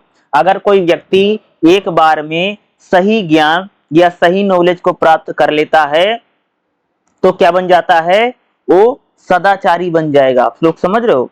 यानी वो व्यक्ति हमेशा क्या करे क्या करे हमेशा अच्छे आचरण करेगा। देखिएगा, तर्कवादियों के अनुसार तर्क नैतिकता में सर्वोच्च कारक है। यानी जो तर्कवादी कहते हैं कि जो तर्क है वो नैतिकता में सर्वोच्च है। भाई तर्क का महत्व जो बहुत जरूरी है, तर्क इंपॉर्टेंट है। नैतिकता में भी अगर आप देखोगे, जैसे तुमने किसी से बोला भाई कि सुबह उठ करके मम्मी पापा को नमस्ते करना चाहिए, तो कोई आदमी बोलेगा भाई किस आधार पे आप करें कि नमस्ते करना है? इसको हम बोलते हैं यानी नैतिकता में भी तर्क इंपॉर्टेंट है। आप समझ रहे हैं? एक आ जा रहा है, यानी नैतिकता में भी क्या है कि जो तर्क है वो क्या है? बहुत ही ज्यादा इंपॉर्टेंट कह सकते हो। ठीक है, इसको क्या बताया जा रहा है? इंपॉर्टेंट कहा जा रहा है कि नैतिकता में अगर आप देखेंगे जो तर्क है उसको यहां पर हम कह सकते हैं कि महत्वपूर्ण कहा जाता है। ठीक है, जुनून और भावनाएं मानव जीवन के दुर्भाग्यपूर्ण परिशिष्ट हैं जिन्हें नियंत्रण वश में करने की आवश्यकता है। अगर आप देखें, मानव के जो भावनाएं हैं, जो जुनून है, उनको हमेशा क्या करने की जरूरत है? उनको नियंत्रण करने की जरूरत है। भाई मानव में जो भावनाएं हैं, जो जुनून है, इनको नियंत्रण क्यों? अरस्तु ने तो यहां तक कह दिया कि तर्क और बौद्धिक चिंतन को ही सच्चा मानव है। यानी जिस व्यक्ति में भैया तर्क है और जिस व्यक्ति में बौद्धिक चिंतन है वही सच्चा मानव है। जिस मानव में बौद्धिक तर्क है, बुद्धि से वही सोचता है, विचारता है, और जिस व्यक्ति में तर्क है वही सच्चा आदमी है, या वही सच्चा मानव। कौन कहता है? इसको अरस्तु कहता है। मनुष्य की सच्ची खुशी स्वयं को उच्चतम स्तर पर चिंतन गतिविधियों में संलग्न रखना। यानी मनुष्य की सबसे बड़ी खुशी क्या है कि भाई वो खुद को किसी अच्छी चीज में लगा के रखता है।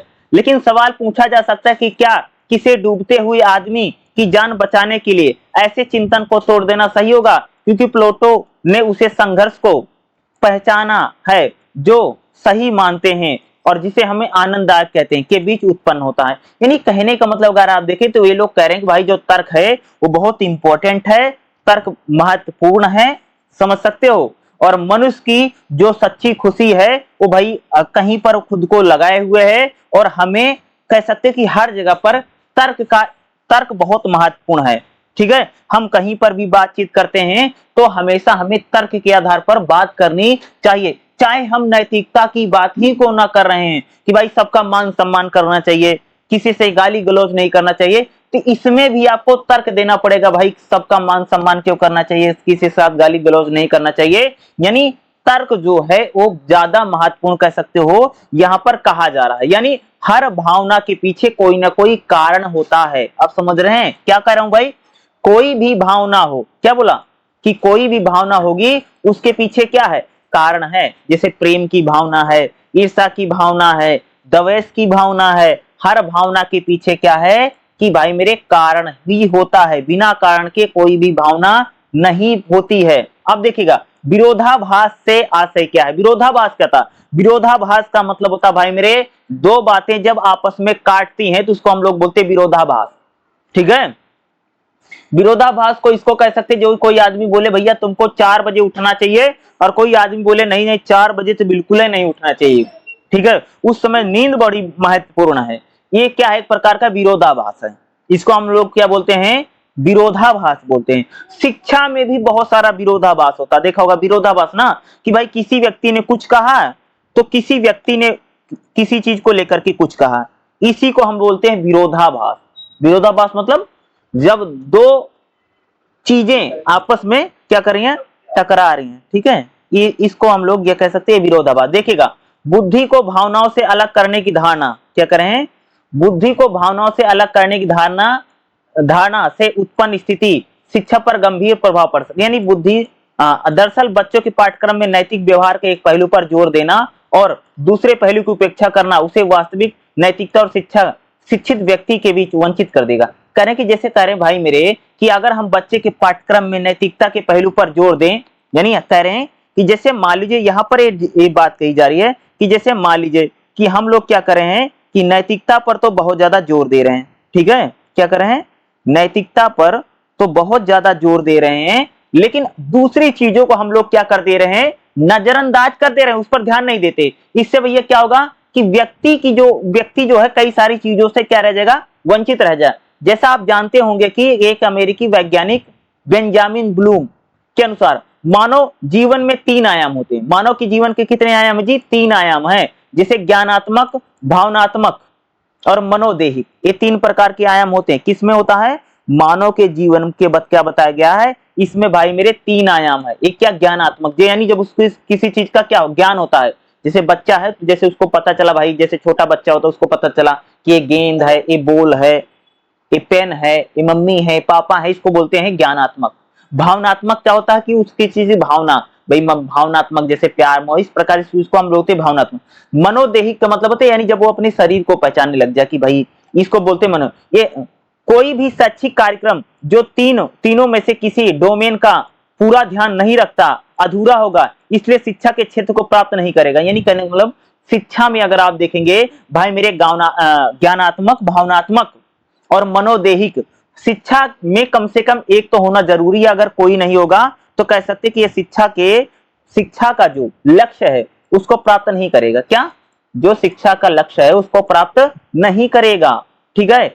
हमें यह नहीं भूलना चाहिए कि उचित भावनाओं का विकास नैतिक शिक्षा, सही शिक्षा का अभिन्न अंग है। यानी कह रहे हैं कि भाई मेरे शिक्षा, नैतिक शिक्षा बड़ी महत्वपूर्ण है, लेकिन ये नहीं है कि नैतिक शिक्षा पर लोग ध्यान दे रहे हैं और बाकी चीजों पर ध्यान ही नहीं दे रहा है, समझ रहे हो। अरे नैतिक शिक्षा की बड़ी यहाँ पर जिक्र होता, तुम नैतिकता क्या होती है, नैतिक शिक्षा क्या होती है। अरे नैतिकता और नैतिक शिक्षा का मतलब ये होता है सुबह न उठ जाओ, सबको नमस्ते कर लो, घर में कोई आ जाए उसका मान सम्मान करो, ये भाई इसको बोलते हैं नैतिकता। और इसकी जो शिक्षा, इसकी जो किताब उताब में लिखा हो नैतिकता के आधार पे हमें क्या करना चाहिए भाई, दूसरों का मान सम्मान करो, गरीब आदमी की मदद कर दो, जो जीवों पर दया करो, ये सब नैतिकता है, नैतिकता। तो वही कह रहे हैं शिक्षा में नैतिक जो शिक्षा है वो शिक्षा का एक महत्वपूर्ण अंग है।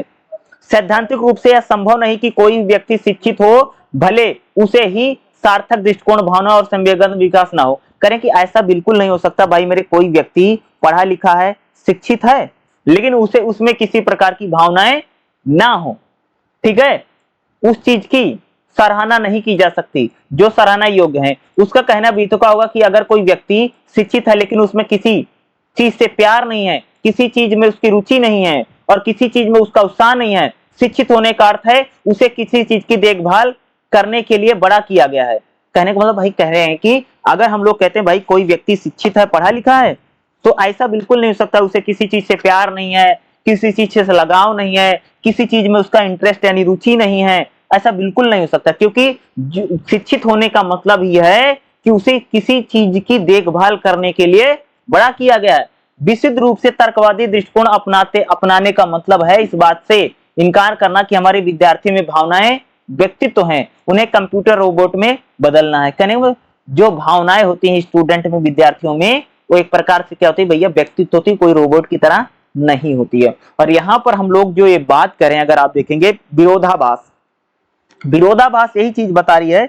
देखो अगर हम नैतिक शिक्षा की बात करते हैं तो नैतिक शिक्षा की ही बात नहीं करना चाहिए, शिक्षा में हमें हर प्रकार की बातें करनी बहुत ज्यादा जरूरी है। ज्ञानात्मक भी बात करो, भावनात्मक भी बात करो, मनोदेहिक भी बात करो। ये नहीं कि शिक्षा में सिर्फ एक प्रकार से अगर आप देखेंगे तो भाई नैतिक शिक्षा की बात हो, अगर आप बाकी शिक्षा की बात नहीं करेंगे तो एक प्रकार से कह सकते हो उस शिक्षा का कोई महत्व नहीं रह जाएगा। भावना से बुद्धि के अलगाव का सबसे बुरा प्रभाव तब देखा जा सकता है जब कोई नैतिक व्यवहार में सार्वभौमिकता, निष्पक्षता, नैतिकता प्राप्त करने के एकमात्र उद्देश्य से भावनाओं का दमन करके उपयोग की सिफारिश करता। हाल ही में कई स्कूलों में एक प्रथा देखी गई है कि जहां भावनाओं या जुनून को वश में करने के लिए कदम उठाए जाते हैं। स्कूल और समाज में कुछ ऐसी एजेंसियां भावनाओं का दमन करने की दृढ़ता से अनुशंसा करते हैं। इस बात से अवगत हुए कि इनका दमन अंततः मनोविश्लेषणात्मक, जुनूनी, बाध्यकारी व्यवहार और चिंता के चरम रूप को जन्म दे सकता। भावना एवं जुनून को इस तरह से दमन से मनोदेहिक विकार विघटित हो सकता है। अपराध और शर्म की भावनाएं पैदा हो सकती हैं। हमें यह नहीं भूलना चाहिए कि दमन भावनाएं, इच्छाएं के कारण शराब, यौन दमन, मनोरोगी कहने का मतलब कि भाई मेरे कह रहे हैं कि किसी भी व्यक्ति की भावनाओं का दमन मत करो, इच्छाओं का दमन नहीं। ऐसा नहीं कि जैसे बच्चे हैं, छोटे बच्चे, भाई उनकी इच्छाओं का, वो जो उनकी जो इच्छा है, जो करना चाहते हैं, जो उनका किसी चीज से जो लगाव है, उसका दमन नहीं करना चाहिए। अगर कह रहे हैं भाई अगर दमन किया जाएगा तो इससे क्या होगा कि वो जो बच्चे होंगे वो जो एक प्रकार से उनमें शराब, इस प्रकार की जो है वो सारी लतें हो सकती है। और देखेंगे स्कूल, समाज, ऐसी कई सारी चीजें हैं जो कई प्रकार की इच्छाओं का क्या कर रही है, दमन कर रही है। इच्छा का दमन करने का मतलब समझते हो कि भाई अगर मान लो किसी को भविष्य में कुछ बनना है, ठीक है, जैसे किसी को डॉक्टर बनना है, वही वो चाहता है, उसकी इच्छा है, लेकिन उसको बनने ना दिया जाए, इसी को बोलते हैं भावनाओं का दमन करना। ठीक है, इसी को कहा जाता है भावनाओं का क्या है, दमन करना। यानी कोई व्यक्ति कुछ बनना चाहता है, जीवन में कुछ करना चाहता है, लेकिन उसको जब करने नहीं दिया जाता उसी को हम लोग बोलते हैं भावनाओं का दमन। तो कह रहे हैं भावनाओं का दमन हम लोगों को क्या है, नहीं करना चाहिए। बचपन में माता पिता, समाज या शिक्षक की ओर से दमनकारी उपकरण के प्रयोग का एक बहुत भयावह प्रभाव अत्यंत मजबूत सुपर अहंकारी का विकास होता। कह रहे हैं कि भाई मेरे अगर माता पिता, समाज किसी व्यक्ति की भावनाओं का, किसी व्यक्ति की इच्छाओं का दमन करते हैं तो भैया एक प्रकार का अहंकार, एक प्रकार से एक बहुत ज्यादा अहंकारी व्यक्ति का जन्म हो सकता है। कह रहे हैं यानी हम ये कहा जा रहा है कि इच्छाओं का और भावनाओं का दमन बिल्कुल नहीं होना चाहिए। अगर किसी बच्चे की इच्छा का, भावना का दमन किया जाएगा तो भाई वो बहुत बुरा असर उसका हो सकता है। अभी मैं आपको स्टोरी बता देता हूँ। देखो आप सबने हिटलर का नाम सुना होगा ना, अडोल्फ हिटलर जो इटली का चांसलर था, जिसके कारण से द्वितीय विश्व युद्ध हुआ। बताया जाता भाई हिटलर ना पेंटर बनना चाहता। क्या बनना चाहता था, पेंटर बनना चाहता था। वो पेंटिंग बहुत अच्छी करता था हिटलर, ठीक है, लेकिन उसकी माँ जो है उसने उसको पेंटर नहीं बनने दिया। उसके घर वाले बहुत मारते जब पेंटिंग वेंटिंग करता था। इस कारण से कह सकते अगर पेंटर बन गया होता तो कह सकते भाई सेकंड वर्ल्ड वॉर पूरी दुनिया में हुआ नहीं होता, इतने सारे लोग मरे नहीं होते हैं।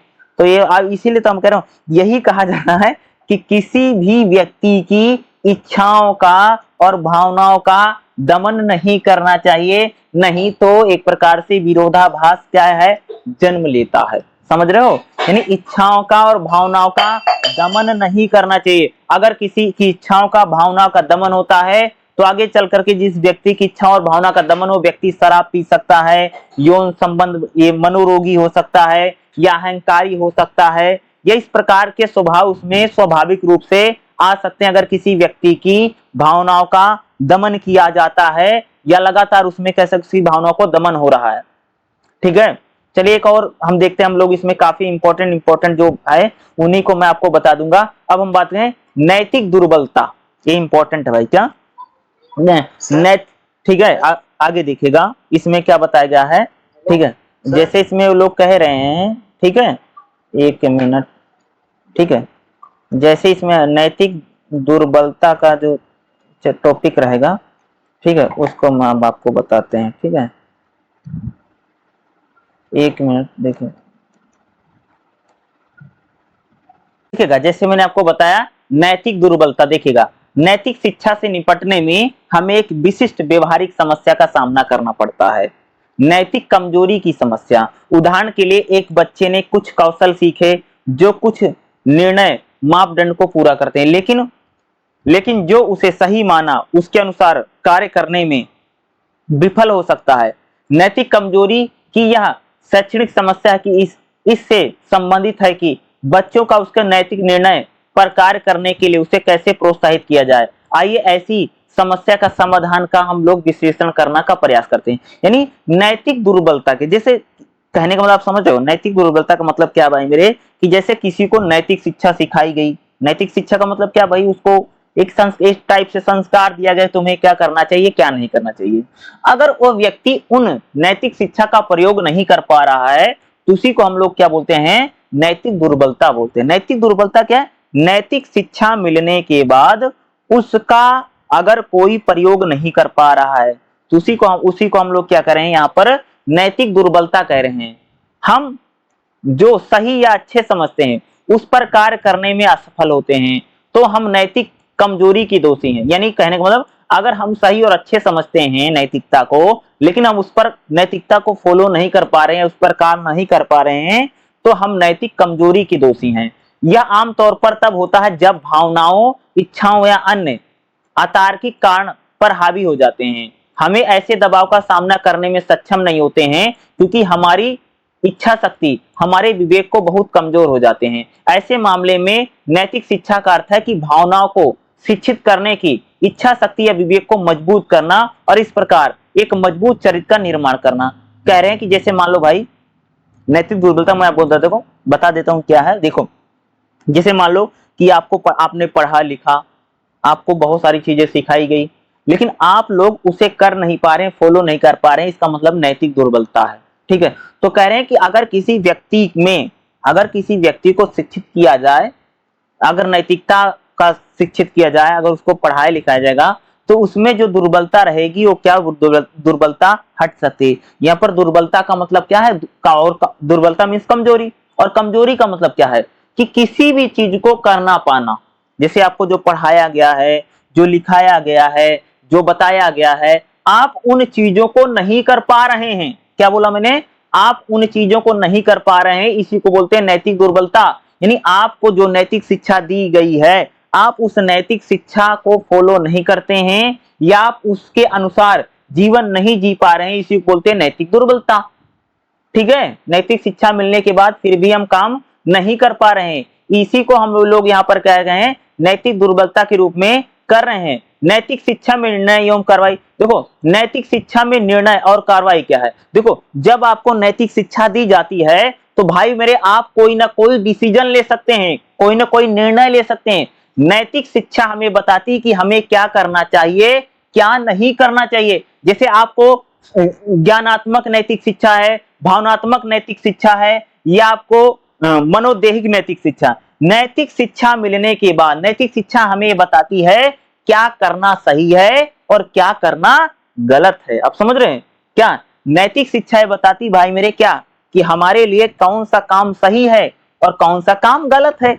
अरे जब मुझे पता होगा कौन सा काम सही कौन सा काम गलत है, तभी तो मैं डिसीजन लूंगा कि भाई मुझे क्या करना है और मुझे क्या नहीं करना है। आप लोग समझ रहे हो, इससे पता चलेगा कि हमें क्या करना चाहिए और क्या हमें नहीं करना चाहिए। ये नैतिक शिक्षा ही बताएगी कि भाई आपके लिए क्या ठीक है और क्या ठीक नहीं है, क्या उचित है क्या अनुचित है। ठीक है भाई, जैसे मान लो कि भाई शराब पीना ठीक है गलत है, नैतिकता बता सकती है। मम्मी पापा का सम्मान करना चाहिए, या कोई बड़ा हो उसको नमस्ते नमस्कार करना चाहिए, ये हमें कहाँ से पता चलती है, नैतिक शिक्षा से पता चलती है। और नैतिक शिक्षा मिलने के बाद ही हम लोग क्या कर सकते हैं, किसी चीज पर डिसीजन ले सकते हैं या किसी चीज पर फैसला कर सकते हैं कि हमें वो कार्य करना है या हमें वो कार्य करना या वो काम हमें नहीं करना है। ये नैतिक शिक्षा के द्वारा ही हम किसी चीज का क्या कर सकते हैं, निर्णय ले सकते हैं या डिसीजन ले सकते हैं। इसी के साथ अगर आप लोग देखेंगे तो हमारा जो तीसरा चैप्टर है वो समाप्त हो गया है। चलिए हम लोग अगला चैप्टर देख लेते हैं, जो हमारा नेक्स्ट जो अगला चैप्टर रहने वाला है। ठीक है, देखिएगा अगला जो हमारा चैप्टर रहेगा, चैप्टर नंबर 4 रहेगा, चरित्र और व्यक्तित्व। तो इसमें अगर आप लोग देखेंगे, जैसे हमारा क्या है, व्यक्तित्व बनाम चरित्र, यानी व्यक्तित्व के घटक की हम लोग इसमें बात करेंगे। और दूसरा जो आपका इसमें क्वेश्चन बनेगा 4.8 बनेगा, चरित्र व्यक्तित्व पैटर्न, यानी चरित्र व्यक्तित्व का कौन कौन सा पैटर्न है। नहीं, ठीक है, चलिए इसको देखते हैं। तो सबसे पहले देखिएगा चरित्र और व्यक्तित्व को देखते हैं। व्यक्तित्व बनाम चरित्र, देखिए हम पराया अपना और दूसरों का वर्णन करने के लिए व्यक्तित्व और चरित्र शब्द का परस्पर उपयोग करते हैं। कहने का मतलब जैसे हमें किसी का वर्णन करना है, भाई अगर किसी आदमी के बारे में बताना है तो हम लोग बताते ना उसका व्यक्तित्व कैसा, उसका चरित्र कैसा है ना। हालांकि ये शब्द पर्यायवाची नहीं है, बल्कि वह अस्तित्व से भिन्न है और फिर भी संबंधित विशेषताओं का संकेत करते हैं। यानी कहने का मतलब है कि भाई मेरे जो चरित्र है, जो व्यक्तित्व है, वो दोनों अलग अलग हैं, ये नहीं कि दो पर्यायवाची शब्द हैं। बेस्टर व्यक्तित्व को व्यक्तित्व के गुणवत्ता या स्थिति के रूप में परिभाषित करते हैं। चरित्र को मानसिक और नैतिक गुण का परिसर जो किसी व्यक्ति को चिन्हित करता है, अक्सर व्यक्तित्व बनता है। अरे कहने का मतलब क्या है, व्यक्तित्व क्या है, व्यक्ति की गुणवत्ता, व्यक्ति की गुणवत्ता की स्थिति क्या है जी, व्यक्तित्व है। व्यक्तित्व क्या है, व्यक्ति की गुणवत्ता, गुणवत्ता मतलब क्वालिटी, व्यक्ति में जो क्वालिटी है वो भैया व्यक्तित्व है। ठीक है जी। अब चरित्र क्या है? चरित्र किसको कहते हैं? चरित्र हम लोग बोलते हैं जिसको बोलते हैं कैरेक्टर। ठीक है, देखिएगा, मानसिक और नैतिक गुणों का परिसर जो किसी व्यक्ति को चिन्हित, यानी व्यक्ति में मानसिक, मेंटली और नैतिक, यानी मानसिक और नैतिक जो गुण होते हैं, जो गुण उस व्यक्ति को बताते हैं, उसको हम लोग बोलते हैं भैया चरित्र। वेस्टर के अनुसार व्यक्तित्व केवल अस्तित्व की स्थिति, यानी व्यक्तित्व क्या एक प्रकार की स्थिति को बताता है। यद्यपि हम अक्सर किसी व्यक्ति के विशिष्ट व्यवहार से संबंधित गुणों या प्राथमिकताओं को इंगित करने के लिए इस शब्द का प्रयोग करते हैं, यानी किसी व्यक्ति के जो विशेष गुण हैं उनको बताने के लिए भैया हम, कहने का मतलब हम लोग इन शब्दों का प्रयोग करते हैं। व्यक्तित्व तो स्वयं जीवित और जागरूक होने में निहित है, यानी व्यक्तित्व तो बताता भैया जीवित, और इससे हमें पता चलता है कि व्यक्ति इन लक्षणों का अभिव्यक्त है। दूसरे शब्दों में हमारे पास होने का आधार पर व्यक्तित्व है, लेकिन हम चरित्र के माध्यम से खुद और दूसरों को व्यक्तित्व जागरूक, नहीं देखो, व्यक्तित्व क्या है? किसी व्यक्ति के बारे में जानना, और चरित्र क्या है कि एक प्रकार से कह सकते हैं अपने बारे में और दूसरे के बारे में एक प्रकार से हम लोग क्या कर सकते हैं, उसको समझ सकते हैं। इसका मतलब है कि चरित्र व्यक्तित्व को प्रभावित कर सकता है, यानी चरित्र जो है वह किसी की व्यक्तित्व को, जैसे मान लो भाई तुमने किसी का चरित्र देखा, तुमने भगवान राम का चरित्र देखा, तुमने महात्मा गांधी का चरित्र देखा, तो तुम्हारे व्यक्तित्व को प्रभावित कर सकता है। यानी चरित्र जो है वो किसी भी, चरित्र यानी इंडिविजुअल है, यानी किसी का भाई चरित्र किसी के व्यक्तित्व को क्या कर सकता है भाई मेरे, प्रभावित कर सकता है। अब हम लोग बात करेंगे व्यक्तित्व के घटक। देखिएगा, जबकि व्यक्तित्व के कई अलग अलग सिद्धांत है, अगर आप देखेंगे जो व्यक्तित्व है उसके क्या है, कई सारे, अगर आप देखेंगे तो क्या है, अलग अलग सिद्धांत हैं। पहला कदम यह समझना है कि व्यक्तित्व शब्द का वास्तव में क्या मतलब। सबसे पहले समझो व्यक्तित्व का मतलब क्या है। एक संक्षिप्त परिभाषा है कि व्यक्तित्व विचारों, भावनाओं, व्यवहारों के विशिष्ट पैटर्न पर बन रहे किसी व्यक्ति को अद्वितीय बनाता। व्यक्तित्व क्या करता भैया, किसी व्यक्ति के विचार को, किसी की भावना को और किसी के व्यवहार को जो विशेष बनाता है उसको हम लोग बोलते हैं भैया व्यक्तित्व। व्यक्तित्व क्या है? व्यक्तित्व क्या कहोगे, यानी किसी को भावना के आधार पर, व्यवहार और विचार के आधार पर भाई सबसे अलग कर दे रहा है, वही है व्यक्तित्व। इसके अतिरिक्त व्यक्तित्व के भीतर उत्पन्न और जीवन भर की काफी सुसंगत रहता है। व्यक्तित्व की विशेषता क्या है? व्यक्तित्व की अगर हम विशेषताओं की बात करें, पहला भैया संगीत। आमतौर पर व्यवहार में एक पहचानने योग्य क्रम और नियमितता होती है। मूलतः लोग विभिन्न स्थितियों में एक तरह के ही समान तरीकों का कार्य करते हैं, यानी व्यक्तित्व की पहली विशेषता भाई संगीत। दूसरी विशेषता मनोवैज्ञानिक और शारीरिक है। व्यक्तित्व एक मनोवैज्ञानिक निर्माण करता है, लेकिन शोध से पता चला है यह जैविक प्रक्रिया और आवश्यकताओं को प्रभावित करता है, यानी एक प्रकार से व्यक्तित्व एक प्रकार का मनोवैज्ञानिक है। ठीक है, व्यक्तित्व को आप कह सकते हैं कि व्यक्तित्व वह होता है जो किसी व्यक्ति को भाई मेरे विचारों के आधार पर, व्यवहार के आधार पर, भावना के आधार पर किसी को विशिष्ट विशेष बनाता है, यही व्यक्तित्व है। व्यक्तित्व में क्या क्या विशेषता? संगीत, मनोवैज्ञानिक, शारीरिक हो सकता है भाई किसी का शरीर बहुत लंबा चौड़ा इस टाइप का है, किसी का भाई दिमाग बहुत मजबूत है। व्यवहार के आधार पर हमारा व्यक्तित्व बनता है। अगर बोलेंगे भैया वो आदमी बहुत बढ़िया, उसका व्यक्तित्व बहुत बढ़िया है ना, व्यवहार और काम के प्रभाव के कारण हमारा व्यक्तित्व बनता है। कि व्यक्तित्व केवल यह प्रभावित नहीं करता कि हम अपने वातावरण से कैसे आगे बढ़ते हैं और कैसी प्रतिक्रिया देते हैं, हमें यह कुछ विशेष शैली में कार्य करने के लिए प्रभावित करता है। यानी व्यक्तित्व क्या करता है, व्यवहार और कार्य से प्रभावित है। व्यक्तित्व एकाधिक व्यक्ति, यानी व्यक्तित्व में कई प्रकार की चीजें हैं। जैसे व्यक्तित्व आपके विचार, यानी आपको विचार के आधार पर सबसे अलग कर दे रहा है, आपका व्यक्तित्व है। आपको भावनाओं के आधार पर सबसे अलग करता है, आपका व्यक्तित्व है। आपके संबंध और सामाजिक संबंध जो बढ़िया बन रहे हैं, सबसे अलग बन रहे हैं, वो क्या है भाई मेरे, आपका व्यक्तित्व है। ठीक है, व्यक्तित्व की विशेषता क्या है? संगीत, मनोवैज्ञानिक, शारीरिक, व्यवहार, कार्य, कई सारी अभिव्यक्तियां, ये व्यक्तित्व को क्या करती हैं, विशेषताएं व्यक्तित्व की। ठीक है, व्यक्तित्व जो आपको अलग कर दे। ठीक है, क्या व्यक्तित्व क्या करता है, आपके विचार, भावनाएं और व्यवहार को एक विशिष्ट है, जो सब अद्वितीय यानी अलग कर दे। अद्वितीय यानी अन्य लोगों से जो आपको अलग बना रहा है। किसी भी मनुष्य को अन्य मनुष्यों से जो अलग कर रहा या अलग बना रहा उसी को हम लोग यहाँ पर करें, क्या करें भाई मेरे, व्यक्तित्व तो कह रहे हैं। ठीक है, अगला देखिएगा, इसमें जो हम लोगों ने दूसरा क्वेश्चन लिया था जो कई बार आ सकता है उसको देख लेते हैं। ठीक है, क्योंकि वो भाई वो इंपॉर्टेंट है, वो आ सकता है। आप देखिएगा व्यक्तित्व चरित्र पैटर्न क्या है, देखो इन 6 कारकों की संक्षिप्त शक्ति के आधार पर हम व्यक्तित्व चरित्र के पैटर्न पर आएंगे। इन चरित्र संगठनों की हम बात करेंगे। जैसे नैतिक प्रकार क्या है, नैतिक प्रकार, नैतिक स्थिरता, अति अहंकार, शक्ति, मित्रता, शत्रुता और अपराध बोध का उच्च, ये क्या है, नैतिकता का प्रकार है। ठीक है, जैसे भाई नैतिक स्थिति आपकी क्या है, शत्रुता, मित्रता, इसके आधार पर क्या व्यक्तित्व बनता है और चरित्र बनता है। दूसरा समचीन प्रकार, जैसे अहंकार, शक्ति, अति अहंकार, शक्ति, नैतिक स्थिति, मित्रता, औसत नीच, यानी जैसे होता नहीं, हम लोग बात करते ना भाई उसमें ज्यादा अहंकार है, अति अहंकार है, ज्यादा अहंकार है, उसी प्रकार से बहुत औसत व्यक्ति है, बहुत नीच व्यक्ति है। इस प्रकार से क्या है कि व्यक्तित्व चरित्र का पैटर्न है। अनुक्रम प्रकार जैसे मध्यम अहंकार, अति अहंकार और मित्रता। अति तार्किक और कर्तव्यनिष्ठ प्रकार में जैसे अहंकार में शक्ति के कमजोर माध्यम है। तर्क तर्क संगत परोपकारी प्रकार में जैसे अहंकार शक्ति, अति अहंकार शक्ति, नैतिक स्थिरता, सहजता, मित्रता, लेकिन शत्रुता, अपराध में कमी। अब देखो हम बात करेंगे इसमें अनैतिक व्यक्ति क्या है, यानी अगर आप देखेंगे व्यक्तित्व चरित्र व्यक्तित्व पैटर्न में पहला पॉइंट क्या है, अनैतिक व्यक्ति।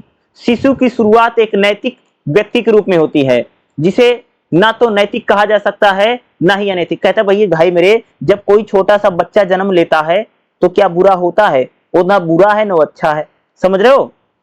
ऐसे व्यक्ति में गलत धारणाएं, अत्यधिक अस्थिति भावनाएं और आत्मविश्वास की नियंत्रण की कमी होती है। वह आवेगी और सहज है, उसका व्यवहार शारीरिक पुरस्कार और दंड के आधार पर निर्मित होता है। कहने का मतलब भाई मेरे कि जब कोई व्यक्ति जन्म लेता है तो ना तो अच्छा होता ना तो बुरा होता है, वो लोग उसके साथ कैसा सलूक करते हैं, लोगों से उसका व्यवहार कैसा है, उसके आधार पर कोई व्यक्ति अच्छा या बुरा बनता है। आप समझ रहे हो, नैतिक व्यक्तित्व तो इसी प्रकार से बनता ना भाई मेरे। जब कोई छोटा सा बच्चा जन्म लेता है तो क्या वो शुरू से कातिल है, मर्डरर है, खूनी है, चोर है, ऐसा थोड़ी होता है।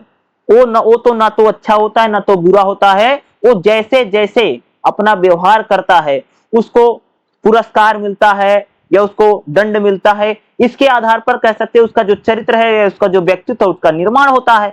कहने का मतलब कोई व्यक्ति जन्म से अनैतिक नहीं है, कोई व्यक्ति जन्म से दुश्मन नहीं है, कोई व्यक्ति जन्म से ही क्रिमिनल नहीं है। यानी कोई व्यक्ति जब जन्म लेता है, जब शिशु छोटा बच्चा रहता है तो ना तो अच्छा होता तो ना तो बुरा होता है। उसमें भावनाएं क्या है, उसमें बाकी चीजें कैसे क्या है, उसका व्यवहार कैसा, उसके आधार पर कह सकते हैं कि अच्छा खराब बुरा वो व्यक्ति क्या है वह बनता रहता है ना, बचपन से थोड़ी कोई होता है।